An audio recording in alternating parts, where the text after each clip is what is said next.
waterfalls. নমস্কার বন্ধুরা, Indrani simple lifestyle পরিবারে আপনাদের সকলকে স্বাগত জানাই। আজকে আমাদের উটিতে দ্বিতীয় দিন। বন্ধুরা, আমাদের যাত্রা শুরু হয়েছিল ব্যাঙ্গালোর থেকে। তো ব্যাঙ্গালোর থেকে আমরা কোয়েম্বাটুর পর্যন্ত এসেছিলাম। ব্যাঙ্গালোর থেকে উটির ডিস্টেন্স হলো 264.9 কিলোমিটার, অ্যারাউন্ড 300 কিলোমিটার। কোয়েম্বাটুর থেকে উটির দূরত্ব হলো 86 কিলোমিটার। আমরা গ্রিন অ্যাপেল রেসিডেন্সিতে উঠেছিলাম, তো সেখান থেকেই আমাদের সকালবেলা যাত্রা শুরু হয়ে গেল বন্ধুরা। এখন আমরা যাচ্ছি মুরুগান টেম্পল, যেটা এলকা হিলসে অবস্থিত। চারিদিকটা পাহাড়, আর এটা দেখতে পাচ্ছেন লেডি স্লিপিং মাউন্টেন। অসাধারণ সৌন্দর্য উটির আর এক নাম হলো উদাগ্গা মণ্ডলম। আমাদের যাত্রা শুরু হয়েছে। যাত্রাপথে দেখতে পাচ্ছি চারিদিকে সৌন্দর্য, অসাধারণ উটি সৌন্দর্যের রানী, পাহাড়ের রানী। তো দেখতে পাচ্ছেন চারিদিকে পাহাড়কে কেন্দ্র করে ছোট বড় বেশ সুন্দর শহর, গ্রাম, মানে অসাধারণ সৌন্দর্য। তো এটা আমরা আজ এসেছি মুরুগান টেম্পল দেখতে, যেটা এলকা হিলসের ওপর অবস্থিত। উটিতে সারা বছরই পর্যটক এসে থাকেন।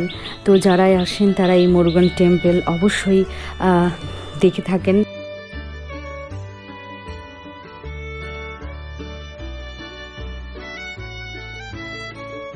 এটা ছিল বাইরের সৌন্দর্য। তো ভেতরে দেখুন, এটা পুরো সোনার তৈরি একটা তাল গাছ, আর এটা হলো ময়ূর। এটা মুরুগান, তামিল ভাষায় মুরুগান, আমাদের বাঙালি কথার অর্থ হচ্ছে ভগবান কার্তিকের মন্দির। আমরা খুব সকালই বেরিয়েছিলাম ঘুম থেকে ওঠার পর। তো ব্রেকফাস্ট সারা হয়নি। তো রাস্তার দেখুন রয়েছে একটা রেস্টুরেন্ট। আর উটিতে যে কোনো রেস্টুরেন্টে আপনি যখন যাবেন তখন দেখবেন গরম জলের ব্যবস্থা রয়েছে, কারণ এখানকার তাপমাত্রা খুব কম। তো একটা ঠান্ডা ব্যাপার রয়েছে। তো এখানে আমরা ব্রেকফাস্টে নিলাম ধোসা, যেটা এখানকার জনপ্রিয় একটি ব্রেকফাস্ট। তো ব্রেকফাস্ট সারার পর এখানে দেখতে পাচ্ছেন আমরা এসেছি রোজ গার্ডেন দেখতে। এটা একটি গভর্নমেন্ট রোজ গার্ডেন। উটির বিখ্যাত রোজ গার্ডেন এলকা হিলস রোডের ওপরই অবস্থিত, যেটি 2200 কিলোমিটার জুড়ে কিন্তু অবস্থিত। আর এটা প্রথম ওপেন হয়েছিল, যেটা 20 মে 1995 সালে। তো পর্যটক যারাই আসেন তারা কিন্তু এই উটির রোজ গার্ডেন কিন্তু সবাই একবার করে ভিজিট করে থাকেন। এখানে কিন্তু 2000-এরও বেশি টাইপের গোলাপ আপনি এখানে দেখতে পারবেন। আর প্রত্যেকটি গোলাপের আগে দেখুন একটি করে সাইনবোর্ড দেওয়া রয়েছে। গোলাপের প্রজাতির নাম সেখানে লেখা রয়েছে, যাতে অনায়াসে বুঝতে সুবিধা হয় এটি কোন প্রজাতির গোলাপ। এক কথায় উটির এই রোজ গার্ডেনের সৌন্দর্য একদম স্বর্গীয় অনুভূতি যাকে বলে। তো এখানে এলে অবশ্যই কিন্তু আপনারা কিছুক্ষণ সময় কাটানোর চেষ্টা করবেন, যা মানে আপনাকে মানসিক তৃপ্তি দেবে। ঘুরে দেখছি উটির rose garden. Entry free 30 rupees per person for adult, 15 rupees per person for children, আর 50 for still camera, আর 100 for video। একসাথে এত টাইপের গোলাপ আমি এর আগে কখনো দেখিনি, হয়তো অন্য কোথাও থেকে থাকবে। তো আমার মনে হয় যে উটির এই রোজ গার্ডেনের গোলাপের ভ্যারাইটি একমাত্র এই উটির রোজ গার্ডেনেই আপনারা দেখতে পাবেন। মানে কি বলবো, না এলে বোঝা যাবে না। ভিডিওর মাধ্যমে নিশ্চয়ই আপনারা বুঝতে পারছেন উটির এই রোজ গার্ডেনের সৌন্দর্য। পাহাড়ের নিচে অবস্থিত, আর স্টেপ বাই স্টেপ প্রতিটি স্টেপেই গোলাপের প্রচুর ভ্যারাইটি রয়েছে, যা দর্শকের মন কেড়ে নিচ্ছে। আর ফটোগ্রাফির জন্য কিন্তু এই রোজ গার্ডেন অসাধারণ। বসে সৌন্দর্য উপভোগ করার জন্য কিন্তু এখানে দেখুন একটু করে ছাউনির ব্যবস্থা রয়েছে, যাতে আপনি এই রোজ গার্ডেনের সৌন্দর্য উপভোগ করতে পারেন। সামার ভ্যাকেশনে যদি আপনি ট্যুর প্ল্যান করে থাকেন, তো আমার মনে হয় উটি সব থেকে বেস্ট একটি নির্বাচন হবে।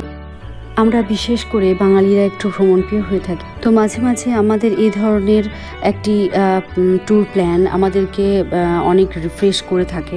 তো উটি একটি বেস্ট চয়েস আমি বলবো সব দিক থেকে।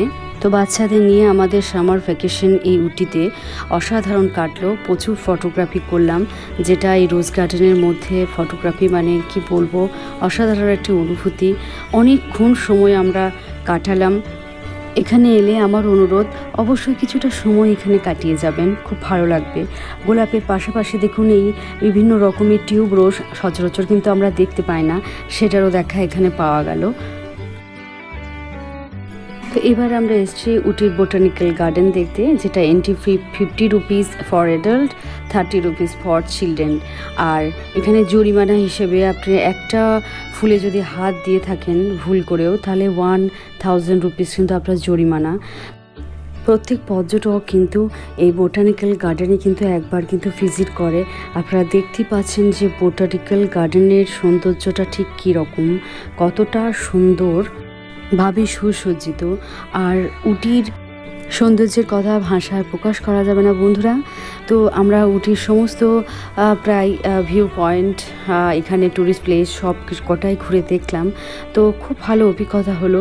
উটিতে মানুষের ব্যবহার আর সবথেকে বড় ব্যাপার উটির যে ক্লাইমেট, সেটা কিন্তু অসাধারণ। ছুটি কাটানোর জন্য কিন্তু একদম বেস্ট।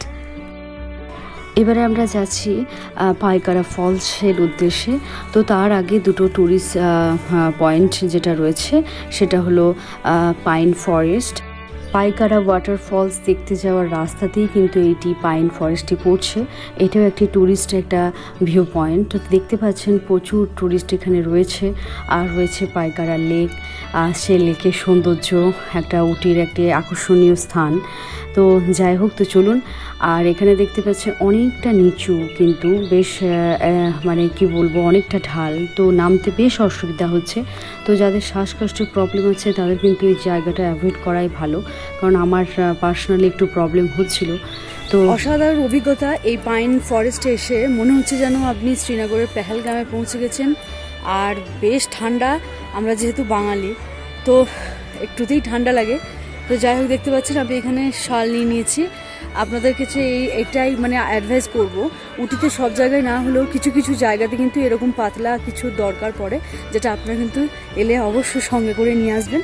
তো চলুন, এখানে সামনে একটা লেক আছে, দেখে আসি।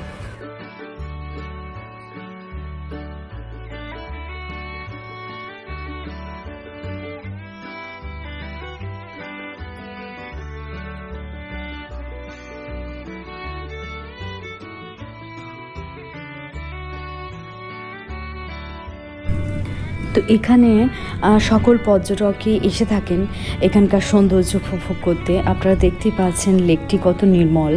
আর এখানে রয়েছে কিন্তু বোটিংয়ের সুবিধা। এখন এখানে একটু ওয়েট করলেই দেখা মিলবে, অনেকে বোটিং করছে। তো যাই হোক, আমরা কিছুক্ষণ এখানে সময় কাটালাম। কাটিয়ে আমরা আরও কয়েকটা ট্যুরিস্ট পয়েন্ট রয়েছে, সেগুলো একটু দেখে নেব। যাওয়ার পথে এই লেকটি রয়েছে, ছোট লেকটি। তো ওপারে রয়েছে চায়ের বাগান। তো সকলেই দাঁড়িয়ে এখানে ফটোগ্রাফি করছিল, আমরাও কিছুক্ষণ দাঁড়ালাম।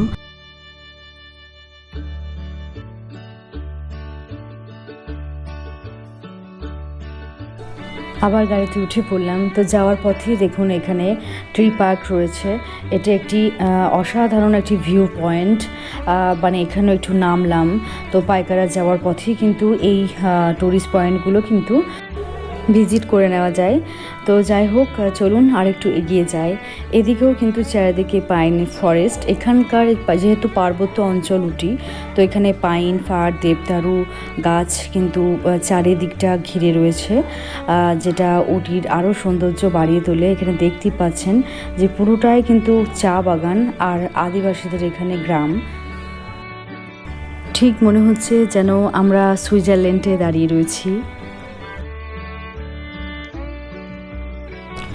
ওই যে দূরে দেখতে পাচ্ছেন কিছু কিছু জায়গায় চা বাগান ছাড়াও কিন্তু এখানে বিভিন্ন রকম সবজিরও চাষ হয়ে থাকে। তার মধ্যে রয়েছে গাজর সহ আরও অন্যান্য সবজি, সেগুলোও দেখছিলাম।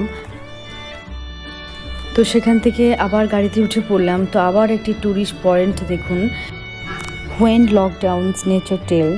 এখানে বিখ্যাত সমস্ত বলিউড যে সিনেমা এখানে শুটিং হয়েছিল, রাজা হিন্দুস্তানের যে সিনেমা মানে কিতনা প্যারা তুঝে রব নে বানায়া, তো কিছুটা হয়েছিল উটির কর্নুরে আর কিছুটা এখানে, তো সেটা আপনাদেরকে আমি আগের ভিডিওতে দেখিয়েছি।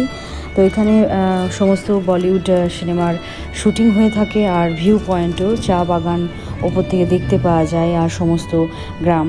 তো আর একটা ভিউ পয়েন্ট আমরা যাচ্ছি, তো চারিদিকটা চা বাগান পাহাড়, মানে অসাধারণ সৌন্দর্য। তো এটা একটা ব্রিটিশ পিরিয়ডের সময় একটা ব্রিটিশদেরই একটা আবিষ্কার বলতে পারেন। তো এক কথিত আছে যে এক ব্রিটিশ এখান থেকে সুইসাইড করেছিল, তারপর থেকে এই জায়গাটার নাম সুইসাইড পয়েন্ট। তো আমার মনে হয় যে এটা একটা ভালো ভিউ পয়েন্ট।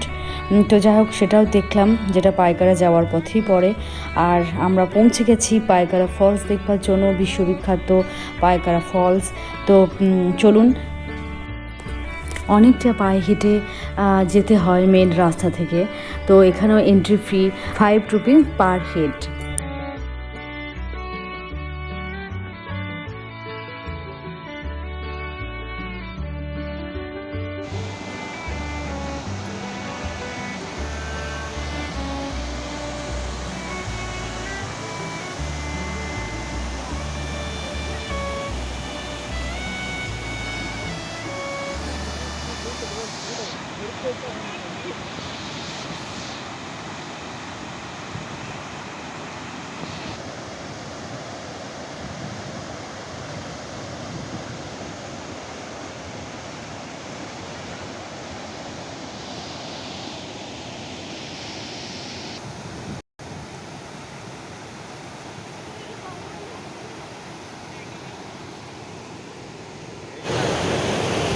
অসাধারণ জায়গা, পাহাড়ের নিচে বয়ে চলেছে এরকম একটা ফলস, অসাধারণ দেখতে, বেশ দারুণ।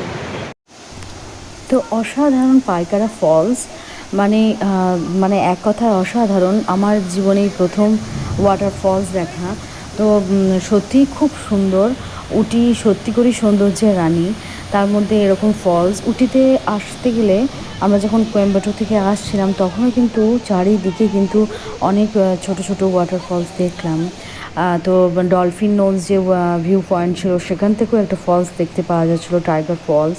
তো নানান রকমের ফলস দেখলাম, তার মধ্যে পাইকারা ফলস হলো বেস্ট।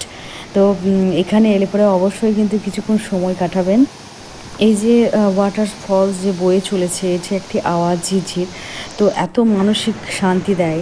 এখানে দাঁড়িয়ে কিছুক্ষণ কাটালাম, ফটোগ্রাফি করলাম, ভীষণ ভালো লাগলো।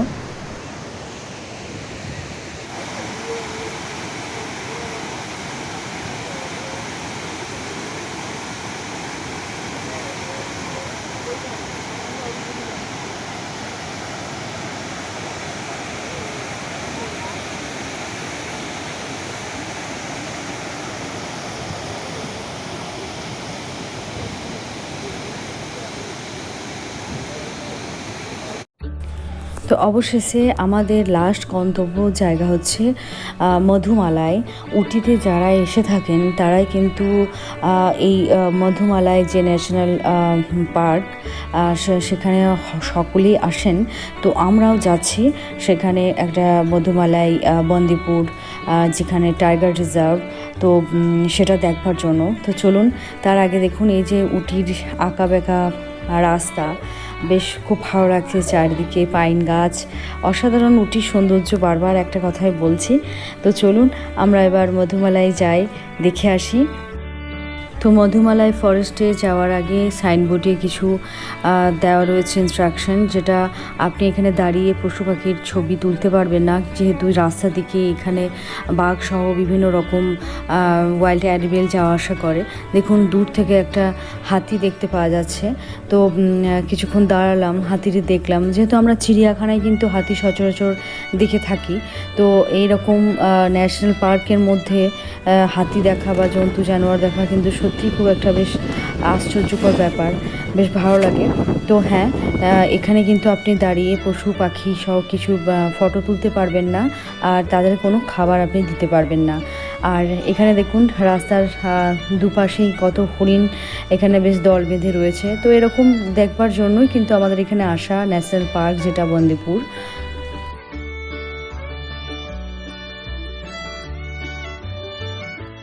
তো এটা ছিল উটি থেকে আমাদের মধুমালাই পর্যন্ত আসা, যেটা বন্দিপুর রোড। তো এখান পর্যন্ত এলাম। তো এখানে দেখতে পাচ্ছেন ফরেস্টের তরফ থেকে এখানে যে অফিসটি রয়েছে, এখান থেকে বাস ছাড়া হয় গভীর জঙ্গলের মধ্যে, মধুমালাই জঙ্গলের মধ্যে আমাদেরকে ভ্রমণ করানোর জন্য। তো পার হেড এখানে কিন্তু 500 টাকা করে চার্জ নেয়। ওই যে রোডটি দেখতে পাচ্ছেন, ওইদিকে গভীর জঙ্গলের মধ্যে দিয়ে গেলে পরে আরও ওয়াইল্ড অ্যানিমেল দেখতে পাওয়া যায়। তো আমরা এখানে বাসে চেপে পড়েছি, 4 জনের 500 টাকা করে পার হেড লাগলো। 1 ঘন্টার সাওয়ারি একটা ছোট বাসের মধ্যে। আমাদের মোটামুটি 40 জনের মতো ছিলাম প্যাসেঞ্জার। তো জঙ্গলের ভেতর দিয়ে আমাদের গাড়িটি ঢুকছে, আর এদের চারিদিকে কিন্তু অনেক রকমের ওয়াইল্ড অ্যানিমেল আমরা দেখতে পাচ্ছি। আর লাকি হলে কিন্তু অবশ্যই আপনি টাইগার, লায়ন দেখতে পাবেন। সেটা অবশ্যই লাকি আনলাকির উপরে ডিপেন্ড করছে।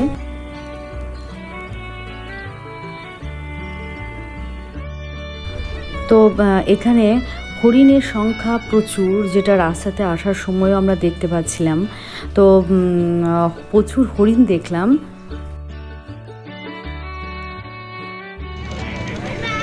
তো দেখা পেলাম হাতি, তারপর দেখতে পেলাম একটি ময়ূর সুন্দর পেখম তুলে নাচছিল, যে অসাধারণ দৃশ্য। সামনে থেকে এরকম দৃশ্য কিন্তু সচরাচর দেখা পাওয়া যায় না। গভীর আর ফরেস্টের মধ্যে কিন্তু এই অসাধারণ একটি দৃশ্য দেখা পেলাম, মানে কি বলবো, ভাষায় প্রকাশ করা যাচ্ছে না।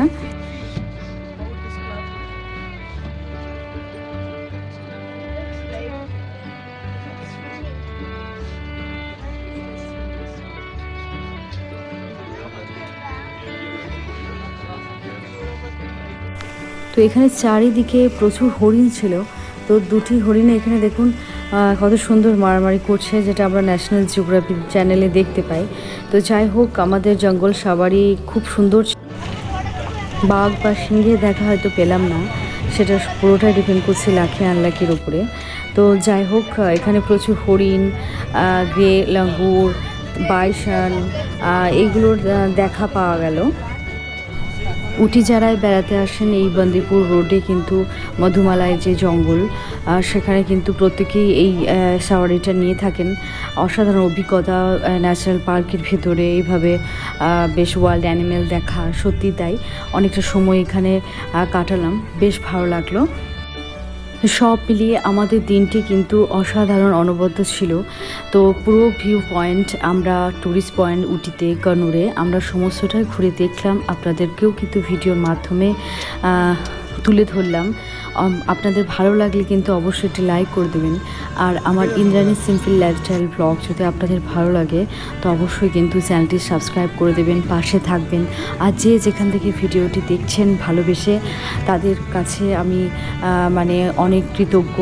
আপনারা পাশে থাকবেন, এভাবে উৎসাহ দেবেন, তবে আমি অনেক দূর যেতে পারবো। সবাই ভালো থাকবেন, সুস্থ থাকবেন। আজকের মতো এখানেই, আবারও দেখা হচ্ছে অন্য কোনো ভিডিও নিয়ে। ধন্যবাদ।